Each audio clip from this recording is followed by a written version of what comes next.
It's Dave the pharmacist again.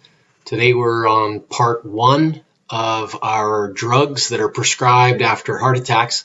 And the first family of drugs we're going to talk about that you would have got likely is blood thinner medications. So in the blood thinner medication family, we usually break them up into 2 sort of separate groups. And so let's just take a look at that now. So the families of drugs are underneath what we usually refer to as blood thinners is number 1 is a family called antiplatelet agents. And then the other family that we sometimes see in people after a heart attack is anticoagulants. I'll tell you, the drugs that are used most commonly and recommended in the average person after a heart attack is antiplatelet medications. So we'll spend the most time talking about these antiplatelets because you probably got 2 of them after you got out of the hospital. There are some people that will end up with an anticoagulant, and I'll just show you them. If you got one of these drugs or a drug that we haven't talked about otherwise on your list after you got out of the hospital, it may be an anticoagulant medication. Like I said, we won't talk about these too much, but some people will get these if they've got another condition in addition to their heart attack. Maybe a condition called atrial fibrillation would be the most common reason why you get one of these classes of blood thinners. You might end up on warfarin or some of these newer drugs. But I'll tell you, if you want more information on that, or if you're on one of these drugs in addition to your other heart attack drugs, let me know, and we can talk about them separately. But for now, we'll go back to the antiplatelets. The antiplatelet drugs are here in the list.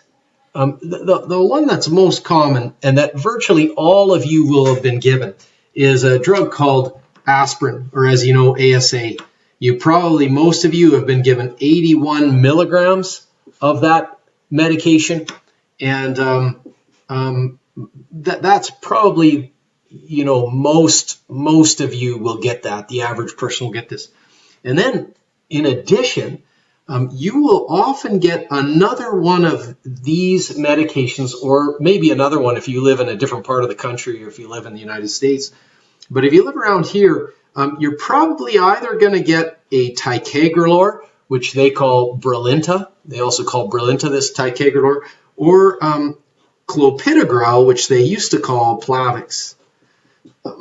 So you'll end up with aspirin and ticagrelor or clopidogrel. Funny, they're not using prasugrel in Canada right now, but we'll see if that changes. So check your drug list and see if you've got one of these 2 drugs, or which you've got, aspirin and ticagrelor or aspirin plus clopidogrel. A lot of you will have both. Some of you might just have aspirin alone. So in order to understand why you ended up with 2 antiplatelet drugs, let's actually talk for a minute about what happens during a heart attack to see how these drugs fit in. So I hope you're not expecting master artwork here, because I am not an artist in any way. But what I've done is I've just drawn 2 lines here, and these 2 lines represent a blood vessel. This is the blood vessel that we all want to have. We want to have a blood vessel like this because it's not blocked. There's no blockages, no narrowings in the vessels. So that means blood can travel freely through this blood vessel and go to all areas of the body. Now, that's important, of course, because let's say, for example, that this blood vessel is carrying blood to your heart, and specifically, let's say that it's carrying blood to a section of your heart right about there, and let's say that section of your heart contains about 3,000 muscle cells, let's say, okay? So let's just think about muscle cells in your heart for a second. So if you think about muscle cells in your heart muscle cells are some of the hardest working cells in your body. Think of them just as a little string that go up and down, and basically they have to contract every second. Every time your heart beats is a result of 3 million of these little string muscle cells connected together, shortening and relaxing at the same time, shortening and relaxing. So as you can imagine, if that's your job as a heart muscle cell in the body, you are going to be really hungry. You are going to eat a lot of calories. You're going to need a lot of energy to continue to shorten and relax every single second of the day. So, of course, the way that these muscle cells eat, or the way they get energy, is through the blood. The blood supplies all the energy they need. So here's our blood vessel again, and this blood vessel is carrying blood to those 3,000 muscle cells in your heart, and so everything that those muscle cells need to generate energy is provided in this blood. Of course, you know that the blood carries oxygen.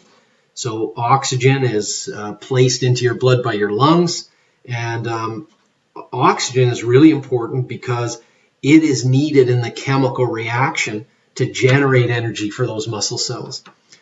The other thing, of course, that these muscle cells contain is sugar and little tiny fats. Your heart muscle, can burn, or it can turn sugar or little tiny fats into energy using oxygen. So this reaction is done to basically create the gasoline for that little muscle cell to shrink and relax and shrink and relax every second with every heartbeat. Now, in this blood, of course, there's other things. There's white blood cells, which are basically little soldiers that can, fight infections or fight problems. There's proteins, there's minerals, vitamins, all sorts of things to keep those heart muscle cells healthy. So this is the blood vessel, of course, that we are all born with, and it can deliver blood, let's say, to this section of your heart where these 3,000 muscle cells are. So all of these guys are going to get everything they need. But of course, the blood vessel that brings us to the cardiac rehab class is a blood vessel that has been blocked, or there's a blockage. They'll call this atherosclerosis, or they'll call it plaque, all sorts of things. But basically, this is sort of the start of a problem that can lead to heart attacks. Now, can I just stop for 1 second? Just for 1 second, and I want to talk a little bit about these narrowings in blood vessels. Whenever we get to this point in the class, a lot of people start to feel uneasy or anxious because, narrowings in blood vessels is something that, caused a heart attack, and people sometimes feel really anxious about this problem. So I want to just tell you a couple things first. The first thing I want to say is that I don't think you're that special. And the reason why I say that is because if you have narrowings in your vessels, you're actually probably not that different than most adults in Canada and the United States, and really probably all over the world. Narrowings in blood vessels, at least small ones, the start of narrowings or blockages, they're very common. The vast majority of Canadian adults or American adults have some sort of blockages in their vessels. So I want you to remember that. We're going to come back to that point later. But I just want you to remember that point because, it's not just about having blockages. There needs to be other things to happen to have a heart attack. And so these are all the sorts of things that we're really try to address in cardiac rehab and with the drugs and the exercise and everything you do. But if you're sitting here wondering, why you ended up with a heart attack, and yet, you have friends who your same age and maybe they smoke and you don't, or they don't treat their body as well as you, and yet you are the one that had a heart attack, don't feel like you're too special. I think there are things probably that you can do to improve your chances of avoiding another heart attack in the future. But, your friends probably have blockages in their vessels too. They probably have some. And so don't feel like you're all alone in this. And we'll get back to this point again in a second. For now, I'd just like to, come back to this idea of, what makes a blockage in a vessel turn out to be a heart attack. And basically, a lot of people live with tiny, small blockages, maybe not so much this big, but a lot of people live with blockages in their heart and they never know that they've ever had them. And so most people with blockages have no idea they're there. And the perfect example of this is yourself. They think that probably these blockages have been in place for over 20 years before they cause a heart attack. So you're not that different than you used to be in terms of the blockages in your heart. You've lived for a long time with blockages, most likely, if you've had a heart attack. So the one thing that these blockages can do, and where they start to cause most of their trouble, is if they start to break apart. So if this thing breaks apart, and I've drawn another picture here, if this blockage breaks apart, essentially what it does is it fools your body into thinking that the wall of your blood vessel has broken apart. So let's just think about that for 1 second. When you were in the hospital, you probably had a nurse come in and put a needle into the wall of your blood vessel. And of course, then you would have torn a little hole in your blood vessel. And if you tear a hole in your blood vessel, you're going to lose blood, of course, right? Now, I would guess that when you were in the hospital and after you got a needle, you ended up with a huge bruise on your arm where that needle was. That's because blood was leaking out, and it was leaking out of the hole where that needle was, and that needle had dropped blood thinner medication right into this spot, so that blood was leaking out, and your body had a hard time making a clot to stop that blood from leaking out. So essentially, that's why you had these big bruises, and that shows you how these blood thinner medications can work. So here we have a blood vessel, and we've got some damage to the vessel wall. So we've got a little hole in this blood vessel. So if blood is driving by, you could get a bleed out of this blood vessel because of the hole in it. Normally, our body is really, really sensitive at detecting holes or damage to blood vessel walls. So this is something that is an amazing part of our body that we really can usually, if you have any kind of damage or hole in your blood vessel wall, your body will plug it up really quickly. And one of the ways that they plug up the holes is through a little tiny cell fragment called a platelet. And hopefully that word platelet will mean something to you because we're talking about anti-platelet drugs. So here is, let's say these are 4 little platelets. And these 4 platelets, under normal circumstances, they float around in your blood and they don't do much. But what they have is they have very special arms that stick out with little hands on the outside of their cell wall here. So you can see these little guys with their little hands sticking out. I'm probably not doing a very good job of drawing them, sorry. But so here's these little platelets. They're floating around in their blood, and as they float around, these little hands touch the sides of the blood vessel wall. And interesting, the sides of your blood vessel wall contain a layer of cells, special cells, called endothelial cells, or the endothelium. I'm not sure if your doctor or nurse would have talked to you about these when you're in the hospital, but here's how a normal blood vessel looks with these little endothelial cells. And these guys are basically little soldiers that stand shoulder to shoulder, and they protect the outside wall of your blood vessels. And they're here all over the place. So these little hands that our platelets have, or little platelets have these specialized hands, what they basically do is they just give a handshake to all of these endothelial cells as they go by. And sorry, I'm too lazy to draw this endothelial lining the whole way, but hopefully you can see what I mean. These little platelets float around, and if they run into an endothelial cell, they just give them a handshake and they say, yep, all is good. And that's all your endothelial cells or your platelet cells will run around and just make sure that the lining of these endothelial, this endothelial lining is healthy. In places where you've got a tear in a blood vessel, right here we've got a hole, what you're going to have is you're going to have a gap in your endothelial cell lining. You're going to have some of these guys have been lost.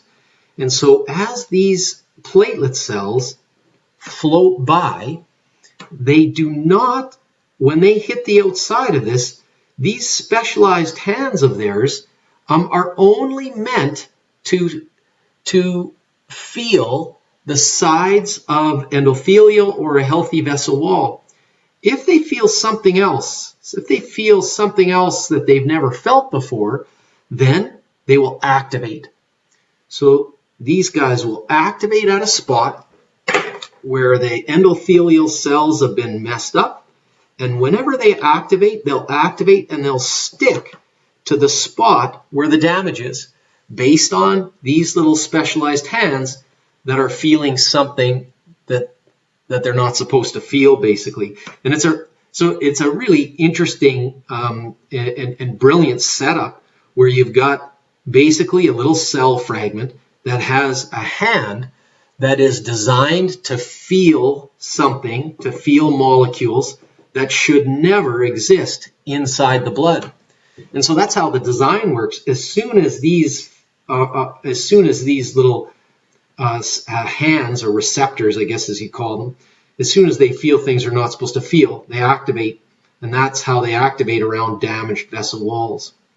When they activate, they stick together, and they also release a cloud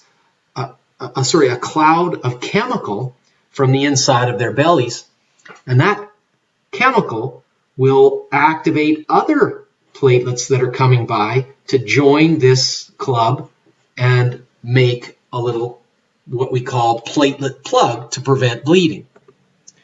So under normal circumstances, this little platelet plug will keep blood from exiting, and then eventually a real clot. These platelets are just sort of first responders to damaged vessel walls. They actually they don't make an actual clot. There are clotting factors that will come in later, and they can stabilize this and then make a typical clot that you've seen, when you scrape yourself outside, or when you're a kid and you like to lick it or chew it off.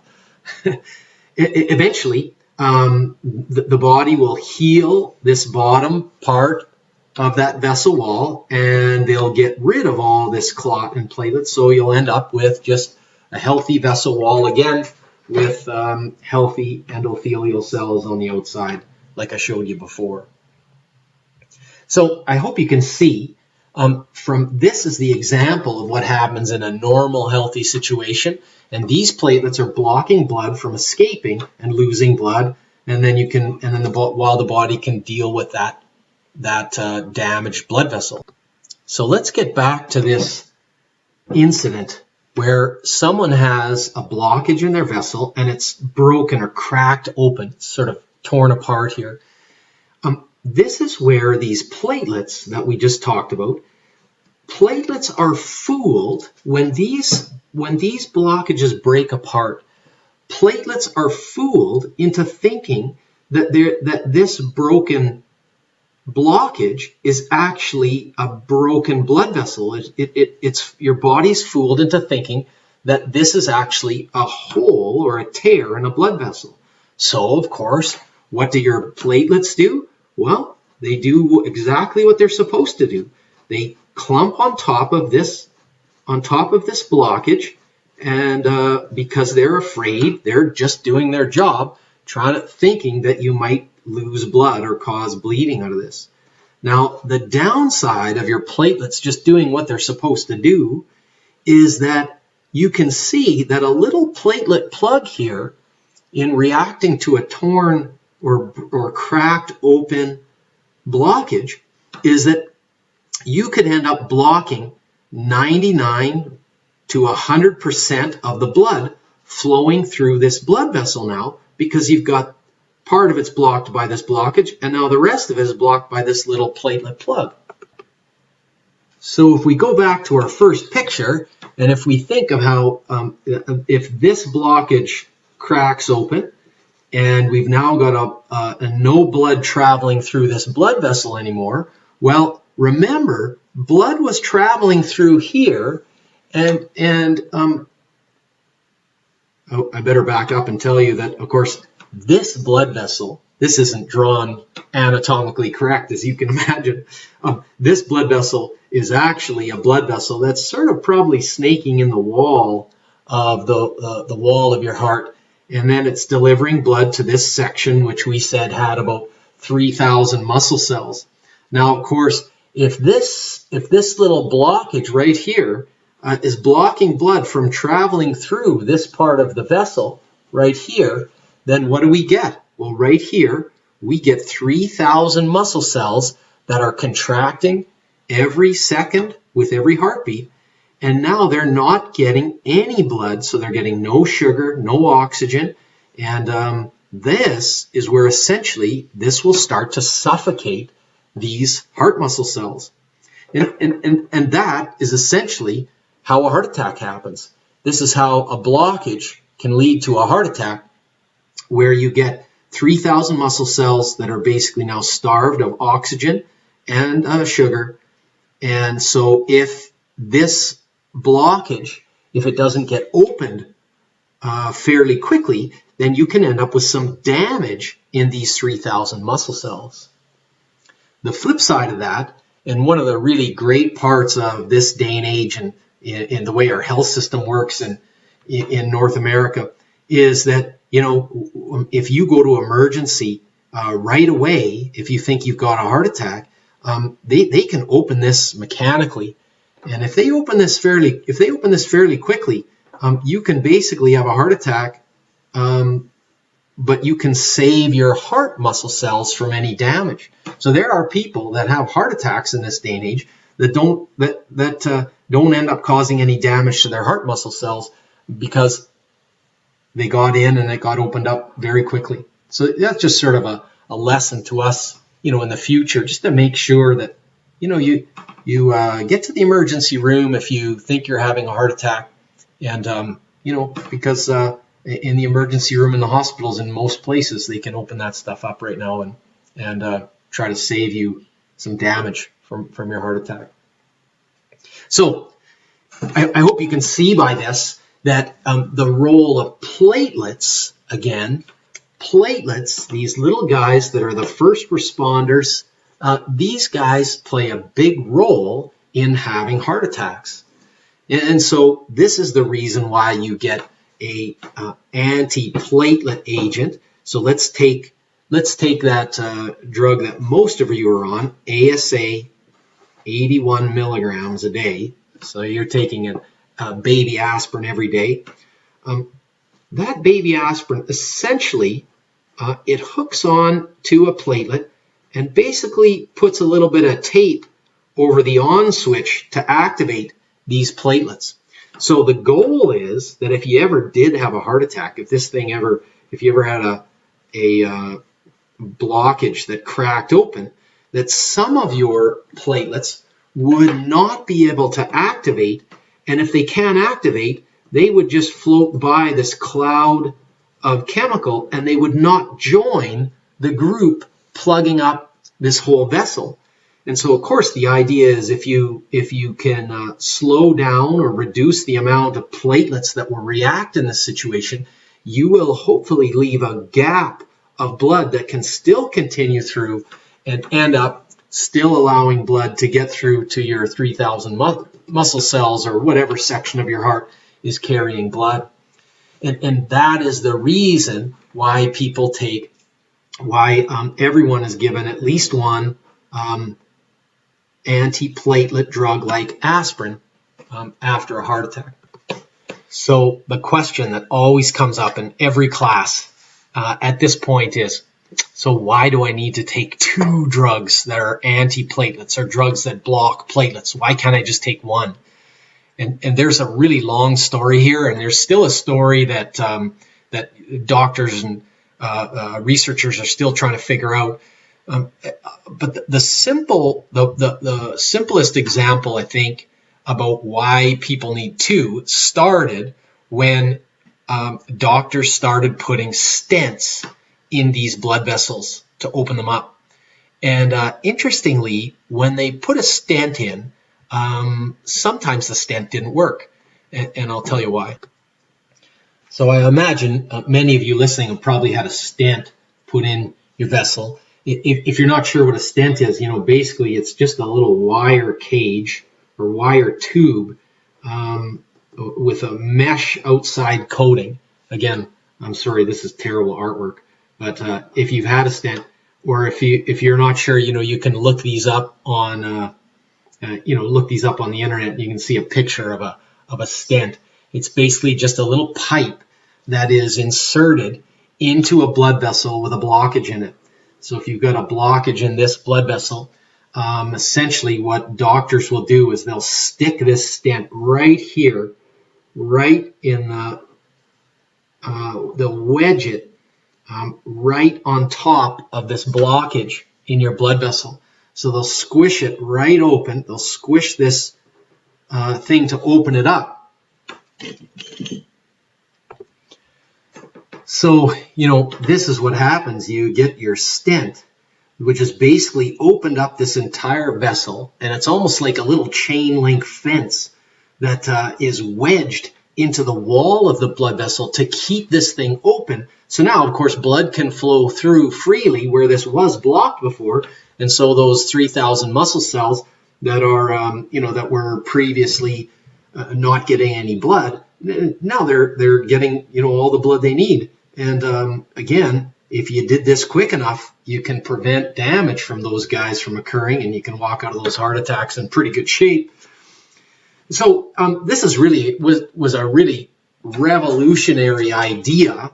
And when they started doing this, they were just giving people sort of, aspirin and nothing else. They also tried anticoagulants.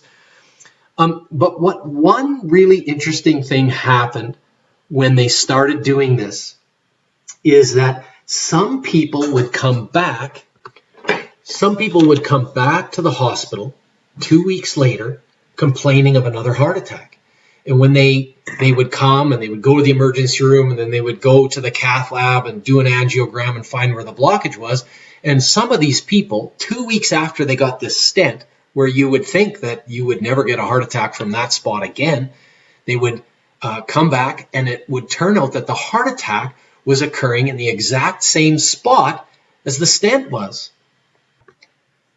So what they found out, essentially what was happening, is when they wedged in these stents, of course, they were causing your endothelial cells that were in this spot. Some of these endothelial cells were getting damaged, and the endothelial cells, when they get damaged, they can release chemical to activate platelets.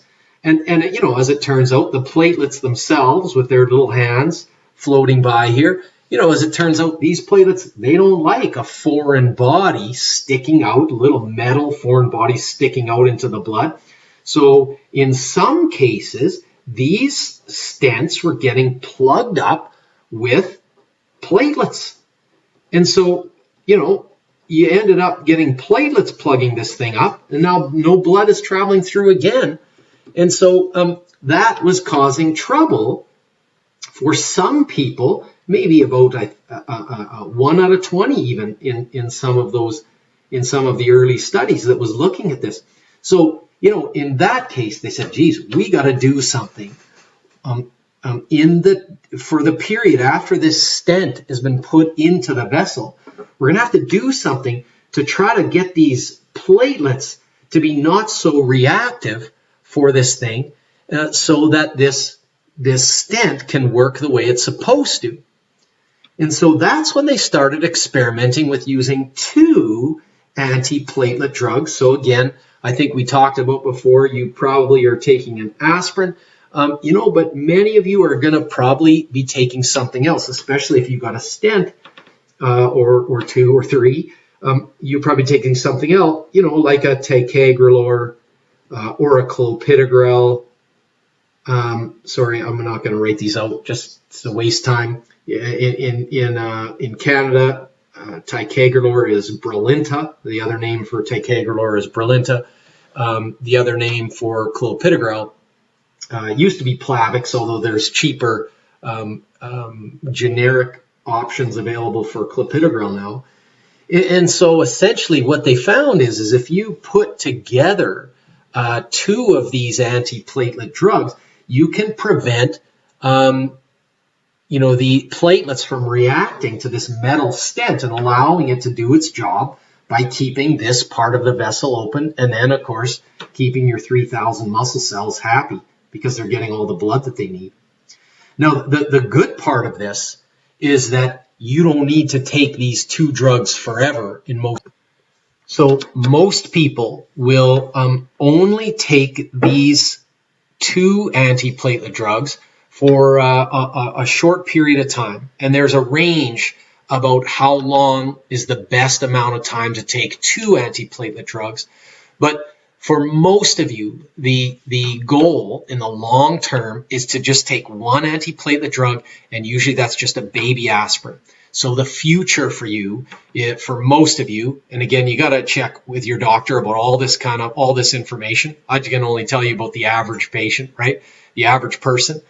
The average person will take those two drugs for a short period of time, anywhere from, say, a few months to up to 3 years. Although in our area, really 1 year is the average for most people right now. I think there are studies going on that are really looking at what is the best time. A lot of studies in the last year were looking at shortening that time of taking the two drugs. But eventually, most people will end up taking just aspirin 81. There'll only be one blood thinner taken in the long term. The reason why you can stop taking one of those, probably an easy way to think of it, I think, for people with stents, is that, eventually that metal stent will actually kind of get a skin grow over top of it. So those endothelial cells that I showed you before, which is basically a little bit of a skin on the inside of those vessels, a skin of endothelial cells will kind of grow over top. And so that metal cage will not be exposed to the blood anymore. So the platelets won't see it. They'll just see their endothelial cell friends. So once that thing's grown in there, stays in there, the skin's growing over it. So it really doesn't activate platelets, and it doesn't risk getting all plugged up with a bunch of platelets that have been activated just because of this metal thing that's been sticking into the middle of the stent. So that's sort of the way of thinking about these antiplatelet drugs, and why you only need to take two for a short period of time, because our goal is to keep you on one. And the reason why we want to keep, most people would like to get people on just a one antiplatelet drug is, of course, bleeding. So the biggest risk of these drugs is they're not smart enough to be able to block platelets where your blockage is. They sort of knock off a bunch of platelets everywhere. So essentially what that means is your body is a little bit slower in plugging up bleeds anywhere. And I think a lot of you will see that, in your own person. Many of you might look at your arms right now if you just got out of the hospital in the last few weeks and you're on two antiplatelets. You might see small little bruises on your arms that you've never really noticed before. Rest assured, the average person, a lot of people get these little bruises, and most docs don't worry too much about that. You of course should always get any kind of bruises or anything checked out. You should always make appointments with your doc and make sure that they see what's going on. But for the most part, they won't get too excited about those small bruises.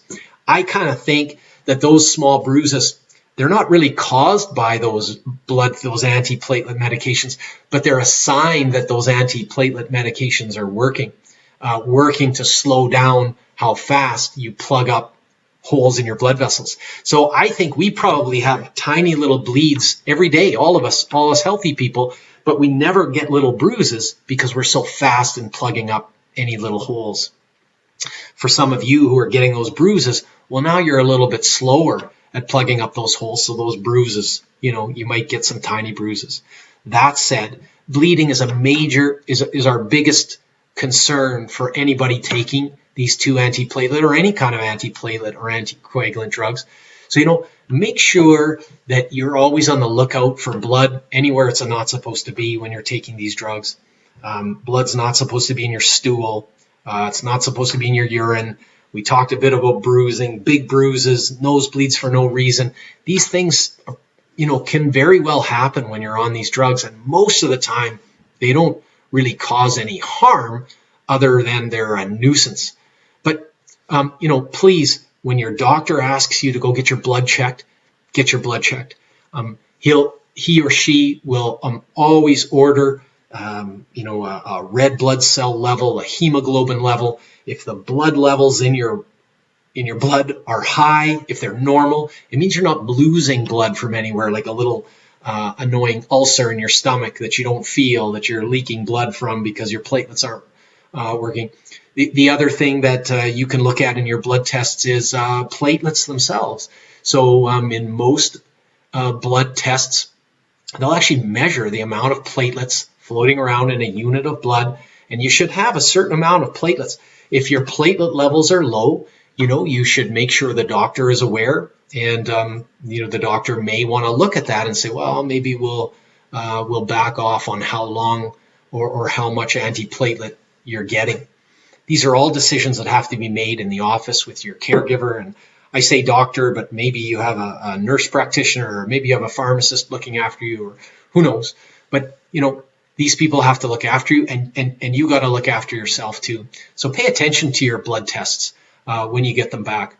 Also, for people on multiple other medications, we always are concerned that other medications could potentially interact and maybe cause some of your antiplatelet drugs to work extra intensively.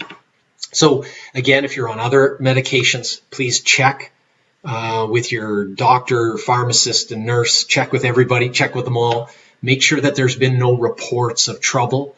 The other thing is some of you may be interested in using natural products, or I don't know what they call them, alternative medicines. I think that's totally fair that you would be interested in that. But just please check if you're going to start something new. If you got it from the the natural medicine store, make sure that they write that down at the pharmacy where you get your other drugs. Make sure they check that out, that there hasn't been a story that sometimes we hear these stories about some of these natural products. They have antiplatelet actions too.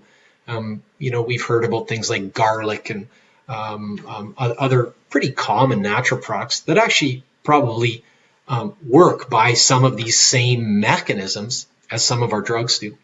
So, all of those things are really important in terms of the blood thinner story and you taking antiplatelet agents. The last thing, of course, is blood pressure. You folks, you should consider making sure your blood pressure is under control. I know a lot of you have had a heart attack, don't necessarily have really high blood pressure. Make sure blood pressure is under control too. Talk to your doctor about it, because high blood pressure also can, put stress on the walls of your blood vessels, and they can get damaged easier if you have high blood pressure, if you have a lot of pressure inside your blood vessels. We'll talk more about blood pressure in the next video, but for now, there's a lot of things that you should think about. That said, I really think that, we put many people over the last number of years through having 2 antiplatelet drugs after a stent, and now actually there's people who don't even have stents that are getting antiplatelet drugs just to calm some really twitchy platelets after a heart attack. So all of you folks, just be aware of the risk of bleeding. People ask me, what are the other concerns of blood antiplatelet drugs, in the long term? Really, this is it. Bleeding is our biggest concern. And so make sure you're on the lookout for blood anywhere it's not Make sure you're going to your doc appointments, reporting anything out of the ordinary that kind of is related to bleeding, and just getting on top of this stuff right away. And I think a lot of these scary stories that we hear, hopefully the vast majority of them we can prevent if we're just ahead of the game and we're paying attention. That said, we can't promise anybody that there's no risk to these drugs. There is absolutely risk to these drugs. But if we had time, we could look and see, there's also risk to not being on the drugs if platelets are causing it being effective in heart attacks. And so just to wrap up this story about antiplatelets and how beneficial they are, because one thing you should be thinking right now is you should be saying, well, that's funny, Dave, the pharmacist, but that's a great story, but there's a million good stories that actually are not true if you look at YouTube where we are right now. So I'll tell you this, antiplatelet drugs, take your aspirin. To be clear, aspirin does not prevent all heart attacks from occurring. So heart attacks can still happen when you take aspirin. So this is not a perfect drug. It's not the perfect cure. But what we think is that aspirin probably, this mechanism that I showed you by blocking platelets, this mechanism probably helps avoid 1 out of 5 heart attacks from occurring that would otherwise occur. So, so that means if there's 100 of you watching this video, which there probably isn't 100, but if there's a whole group of people watching a video, if we could look into a crystal ball, and this is our big problem after cardiac rehab, some of you are not going to have a heart attack in the next 5 years, no matter what you do. So we don't know exactly who are the people, out of you cardiac folks, out of the people after a heart attack. We don't know exactly. Some people aren't going to have a heart attack, and some people are.